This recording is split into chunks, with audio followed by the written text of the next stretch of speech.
So we're going to cover section 3.1 here and get it out of the way. First of all, we're going to define what's a polynomial function. This is going to get us some vocabulary terms we're going to use throughout chapter 3. So we're going to say polynomial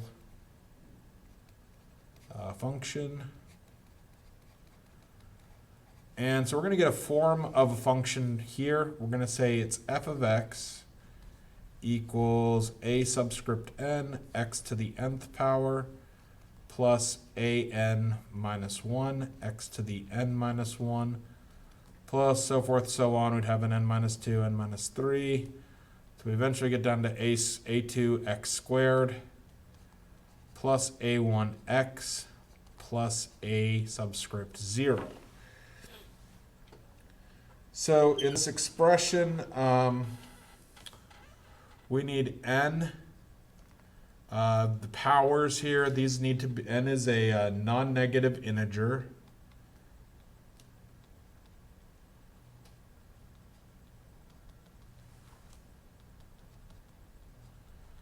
So basically, n can be positive whole numbers, or n can be 0. Can't be negative. And in this expression, the an minus 1, so forth, so on, all the way down to a2, a1, and a0. These are numbers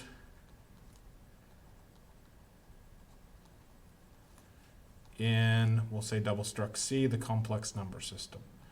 So these can be complex numbers. So when you have something written like this, couple terms here, an, this bit right here, this term here is called the, or this symbol here is called the leading coefficient.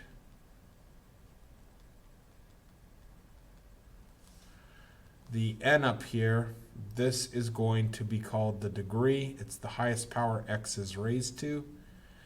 Again, the powers of x, since n is a non-negative integer, this means all the powers of x's will be positive whole numbers or 0. You can't have negative powers of x or fractional powers of x. They just need to be non-negative integers, so they need to be positive whole numbers. If we look at that entire first term, so if we kind of consider this whole term here, this whole bit here is called the leading term.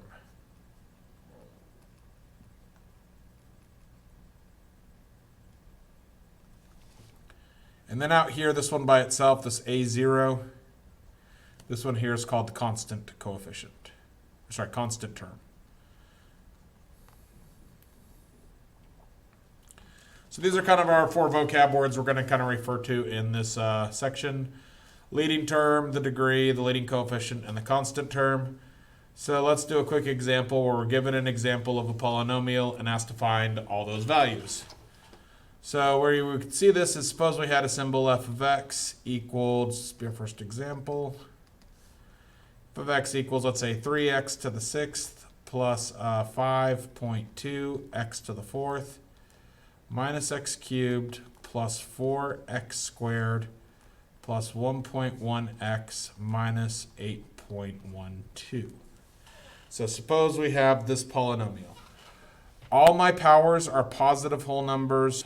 All my powers of x positive whole numbers, so this is a polynomial. Their terms are separated from each other by pluses and minuses. So for this polynomial here, we want to say, what is the leading term? The leading term is the term with x to the highest power, so in this case, the leading term is 3x to the 6th power. That's our leading term. We say, what's the leading coefficient?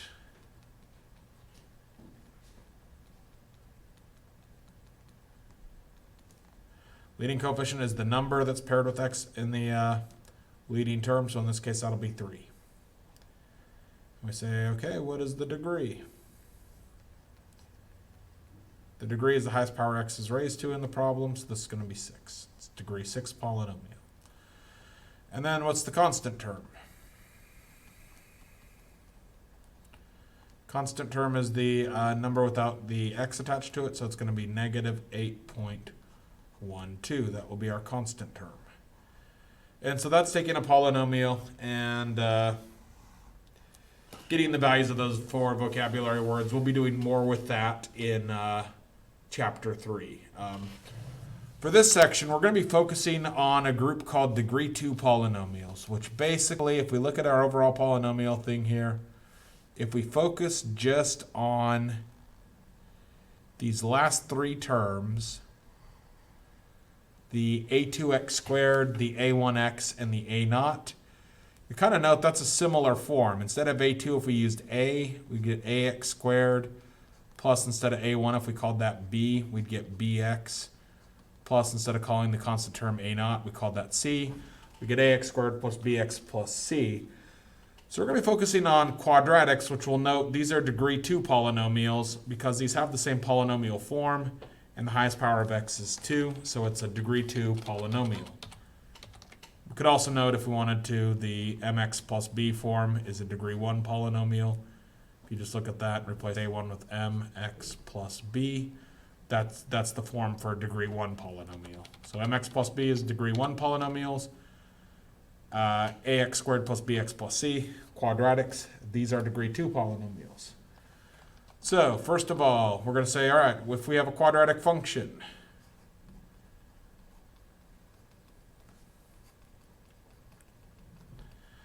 this is a function that is of the form f of x equals, we'll say ax squared plus bx plus c. We'll stick to the normal notation. Instead of saying it's a2x squared plus a1x plus a0. We'll stick with the regular thing that we were dealing with when last time we saw the quadratic formula or quadratic functions when we dealt with the quadratic formula. So we're going to start out with the first example. We're going to be given a function f of x equals x squared minus 6x plus, let's say, 13. And we want to find the vertex, the axis of symmetry,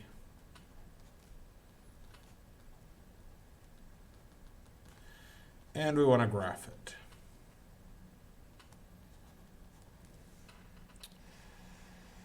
So this is what we're trying to do. We're starting with a quadratic function in the quadratic form, ax squared plus bx plus c. There is a second form of a line called vertex form. Sorry, of a quadratic vertex form. And what this tells me,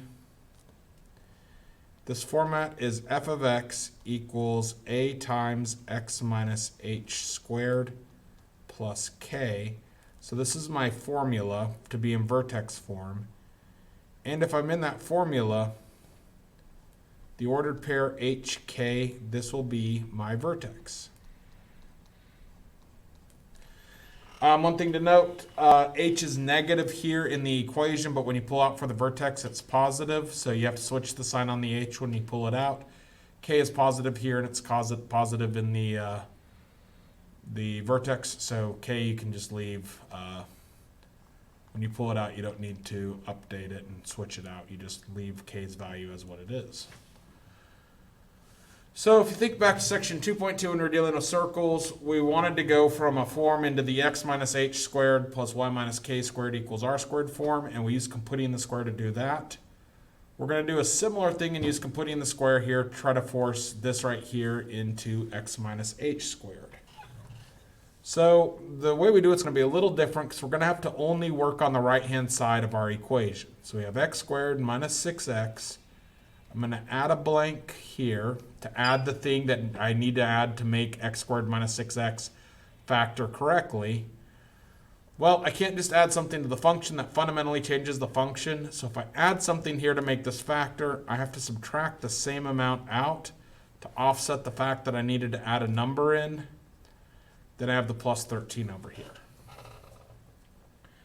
So we say, okay, what number do I need to put in here to make this factor? If we have our expression like this, b is going to be the number sitting in front of x, which is negative 6. So b divided by 2. This will be negative 6 divided by 2, which is negative 3. And if then I do b divided by 2 and I square it, negative 3 squared is positive 9. So I add positive 9 in. When I do that, this part here is able to factor. Didn't factor with the 13, but with the 9 it will factor. This will factor down according to the middle number, negative 3. So we get that this equals x minus 3 squared. Well, since I added 9 here, I have to subtract 9 back out over here.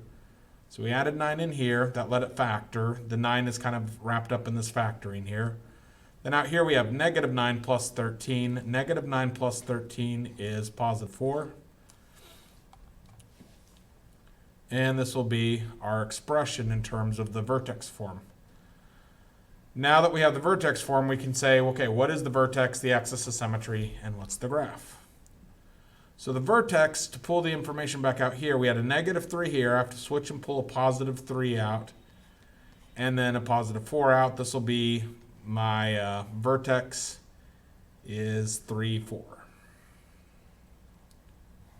So I got that from vertex form. The axis of symmetry, this is the vertical line that the parabola is symmetric about. The axis of symmetry will be x equals the x value of the vertex. So it will be x equals 3. Okay. They want us to graph it. Oh, we should also note, since the value here, a, if this is in a different color, if in our vertex form, if a is positive, then your graph opens upwards like this, so your parabola opens upwards. If a is negative, then your graph that opens upward or downwards, your parabola that opens downwards, so you'll be a parabola that opens like that. So in our case, our graph, the a value, there is no a out here, so it's 1. That's positive, so our graph will be opening upwards. When we go to graph it, we should note from this, this says take the basic parabola. We can do our transformation things from the last chapter to it. So I'm going to scoot my words and stuff over a little bit. So we could say, hey, if we have x minus 3 like that, this is a shift to the right 3. And adding 4 out here, this will move our parabola up 4. So if I go to graph my parabola, I start with my basic parabola here, which I'll draw with a dotted line. And I scoot that parabola to the right 3. And I lift it up 4 units. And I draw my new parabola around that.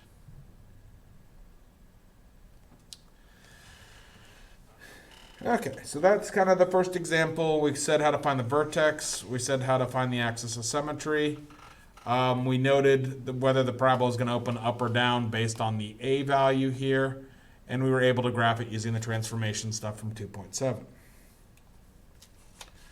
So we're going to do another one of these parabolas, deal with them. So we'll say f of x equals, let's say, x squared plus 3x minus 5. I want to find the vertex. I want to find the axis of symmetry.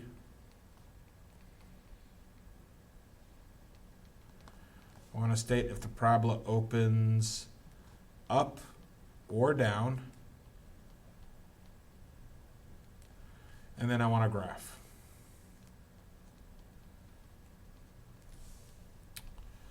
So we have kind of lots of little things we want to do here. So first of all, I want to get my expression in vertex form so that I can go through and see what is the vertex of my parabola. Once I know the vertex, I get the axis of symmetry for free. Once I'm in vertex form, I can tell if it opens up or down. And then I can also graph it from vertex form using transformations. So in this case, b is 3. So b divided by 2 is 3 divided by 2. And if I square that, b over 2 squared is 9/4. So I will add in 9/4. I'll subtract out 9/4. So the 9/4 I added in is going to allow this part here to factor. So we'll equal x plus the middle number here, 3/2. Whole part will be squared. Then negative 9/4, I need to add that to negative 5/4, or sorry, negative 5. To do negative 5, I need to get negative 5 in terms of fourths, so this will be negative 20/4.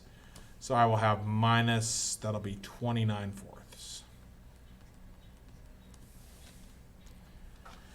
Okay, so let's see here. So next what we're going to do is we're going to say, all right, the vertex, that will be, I need to switch the sign on the 3/2. So the vertex is at negative 3/2, negative 29/4. The axis of symmetry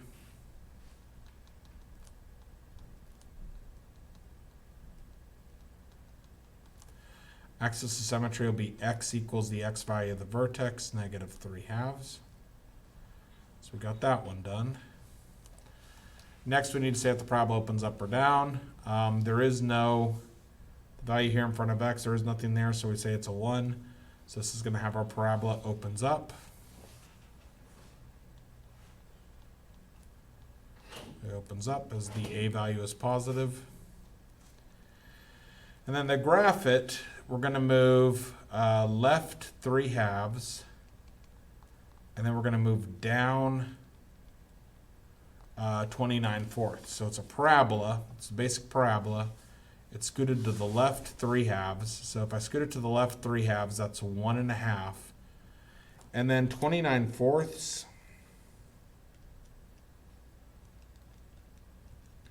29/4 is 7.25. So say, okay, you go left 1.5, and we go down 5, 6, 7.25. So we're going to be, here's 7.25 for the y's and negative 1.5 for the x. So left negative 3/2, which is negative 1.5, down negative 29/4, which is 7.25 down, and we're going to draw a parabola based around that. And it didn't really ask us to put our axis of symmetry in, but if we did, the axis of symmetry would be a dotted line right through negative 3/2 that would cut the graph symmetrically. So here is the graph, or not only do we graph it, but we included the axis of symmetry as well. I guess just for labeling, that's our x-axis, that's our y-axis. Okay, so we're going to do one more of these where, what if there's a number in front of the x squared? So for this example, suppose we had f of x equals, let's say, negative 3 x squared minus 12x plus 2, and we just want to find the vertex. So we're going to skip the graphing it part. Let's say we find the vertex. Let's say also let's find axis of symmetry, because if you have the vertex, that's okay to find. And let's say, does it open up or down?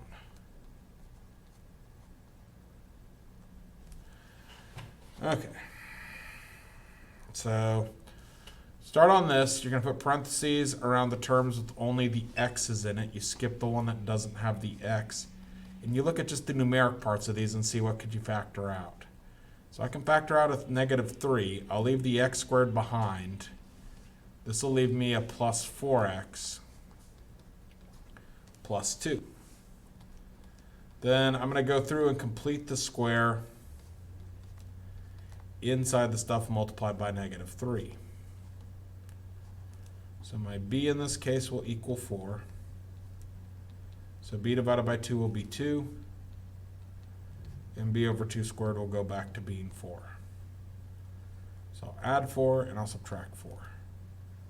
The 4 that I added will combine up with the other expressions here. This will become -3 times, and these will combine up to be x plus 2. And that will be squared.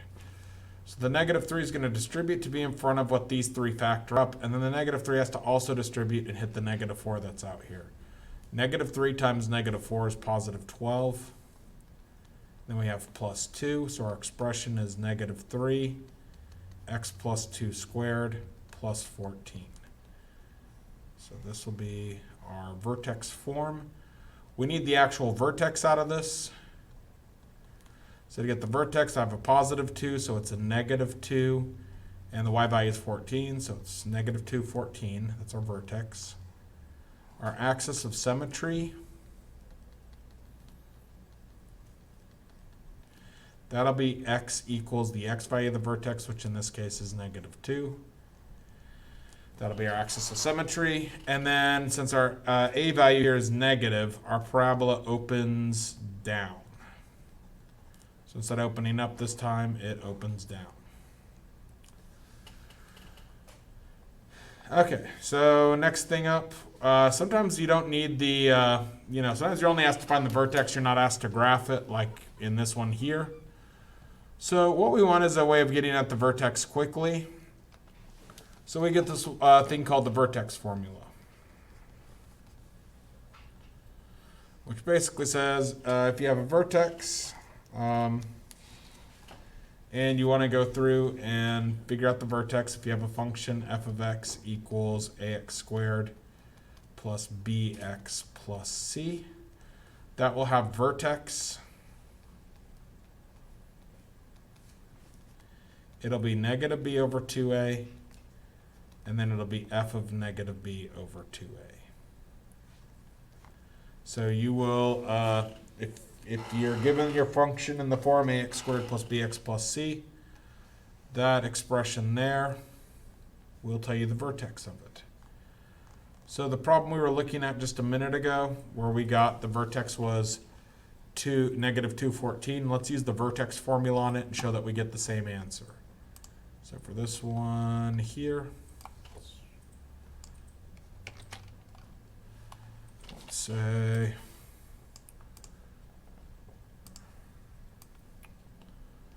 let's say we have an expression like this, and we just want to find the vertex, and we don't care about graphing it or anything like that.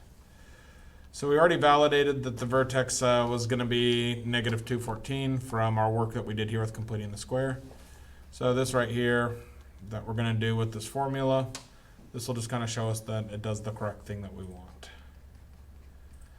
So I can say, all right, I need to find -b over 2a. That'll tell me the x value of my vertex. So I'll have b is -12 over 2 times a is -3. So minus the -12 is a positive 12 over 2 times -3 is -6. 12 divided by -6 is -2. So the x value of my vertex I'm getting is -2. Then for my y value of my vertex, what I do is I take -2 and I plug it back into the function. So I get -3 times -2 squared minus 12 times -2 plus 2. So I get -3 times -2 squared is 4. -12 times -2 is positive 24 plus 2. So this is -12 plus 24 plus 2, which that will equal -12 plus 24 is positive 12 plus 2 equals 14. And so right there, we found the vertex, and we can show that it gives us the same answer as we got using the completing the square method. So this is an alternate method if you just need the vertex, you don't care about graphing it. This right here will tell you the vertex. This formula right here.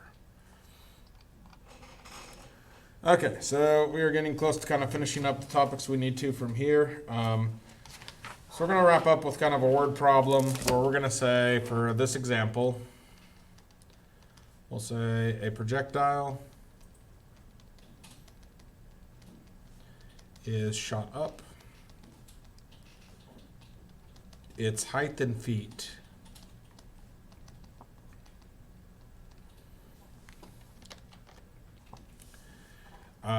is modeled by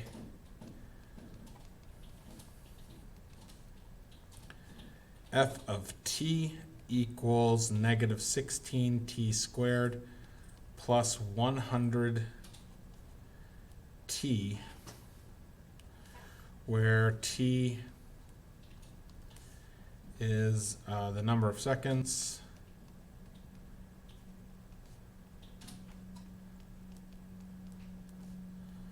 after the projectile shot.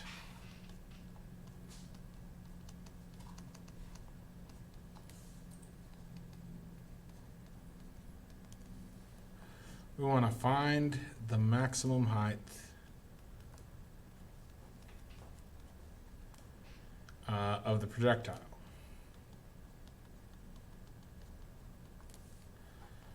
So this formula that they gave us is a parabola. It opens downwards because you have a negative 16 here. So we know what we got from our function. Since it's quadratic, we know it's a parabola that opens down, which means the maximum height will happen here at the vertex. And what we're asked to find, if you want the height, we want the y value of the vertex. So maximum height is at y value of the vertex. So in this case, we don't care about graphing this. We just need to know what the y value of the vertex is. So we can use our vertex form. To get the y value, we need the x value. So the x value of the vertex will be negative b over 2a. So it'll be negative b in this case is 100 over 2 times a, which in this case a is negative 16. So negative divided by negative is positive. Let's see here. 2 times 16 is 32, so I have 100 over 32 for my x value. These are both divisible by 4. 100 divided by 4 is 25, and 32 divided by 4 is 8. So our maximum height's at 25/8 seconds. We need the y value though. So to get the y value, we're gonna have to plug in 25/8. We're gonna have to plug that back in for the t's here. So I get negative 16 times 25/8 squared. So negative 16 times 25/8 squared plus 100 times 25/8. Okay, so let's see if we can figure out how to get this taken care of. So we have negative 16 times 25 squared is 625. That's over 8 squared is 64. Plus, let's see here, 108. So 100 is divisible by 8. You can cancel the 4 out in both of these. 100 cut by 4 is a 25. And 8 cut by 4 is 2. So let's see here. I have 25 times 25, which is 625 over 2 at the moment. So negative 64 and, negative 16 and 64. 16 goes into 64 4 times. So we have negative 625 fourths plus 625 halves. I need to get these, if I want to add them together, I need to get the denominators the same, so I need to multiply this one by 2 over 2. And 625 times 2 is 1250, so I have negative 625 fourths plus 1250 fourths. that will equal positive 625 fourths. That is the y value of the vertex. So that will be that many feet will be our answer. So on any problem where they ask you, they give you a quadratic and they say what's the maximum height, or maybe it's something about money and what's the maximum profit, or what's the minimum cost. You're looking basically for the vertex of the parabola, and more specifically, you're looking for the y value. And so we'll stop 3-1 notes there.